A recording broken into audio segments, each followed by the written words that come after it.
কখনো কখনো মানুষের করা একটি ছোট্ট ভালো কাজের প্রতিদান ফিরে আসে বহু বছর পর, আর সেই প্রতিদান হয়ে ওঠে অগণিত মানুষের জীবনের আশীর্বাদ। ফিলিপাইনের এপিমাকো আমানসিওর জীবনে ঘটে যাওয়া ঘটনাটি যেন তারই এক অবিশ্বাস্য উদাহরণ। ২০১০ সালের আগস্ট ফিলিপাইনের সেবু শহরের ডন বস্কো টেকনোলজিক্যাল সেন্টারের শিক্ষার্থীদের বহনকারী একটি বাস যাচ্ছিল দালাগুয়েতের বারাঙ্গাই ওবো এলাকার পাহাড়ি সড়ক দিয়ে। হঠাৎ বাসটির রেডিয়েটর অতিরিক্ত গরম হয়ে যায়।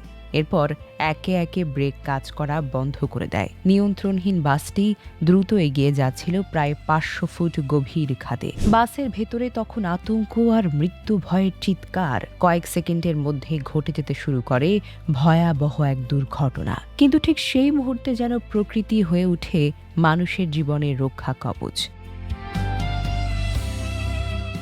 খাদের কিনারায় থাকা একটি পাইন গাছের সঙ্গে আটকে যায় বাসটি। গাছটির শক্ত কাণ্ড বাসটির গতি থামিয়ে দেয়, আর সে এক মুহূর্তের বাধাই শেষ পর্যন্ত রক্ষা করে বাসে থাকা ৩৭ জন যাত্রীর জীবন।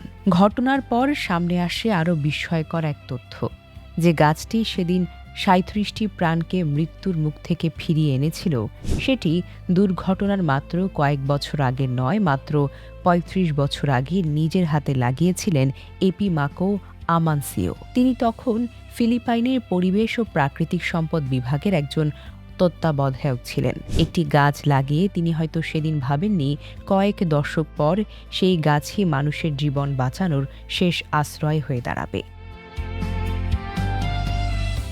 খবরটি যখন ৯৮ বছর বয়সী আমানসিওর কাছে পৌঁছায়, তখন আবেগে আপ্লুত হয়ে পড়েন তিনি। নিজের হাতে মাটিতে পুঁতে দেওয়া ছোট্ট একটি গাছ, ছোট্ট একটি চারা এত বছর পর ৩৭ জন মানুষের জীবন রক্ষা করবে, এমন পরিণতি হয়তো তিনি কোনোদিন কল্পনাও করেননি।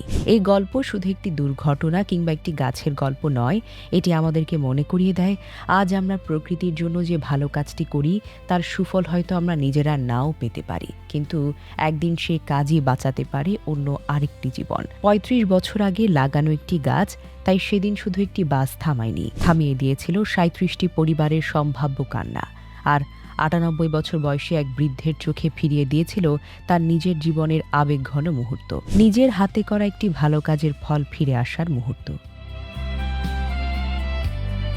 Desk report, recap news.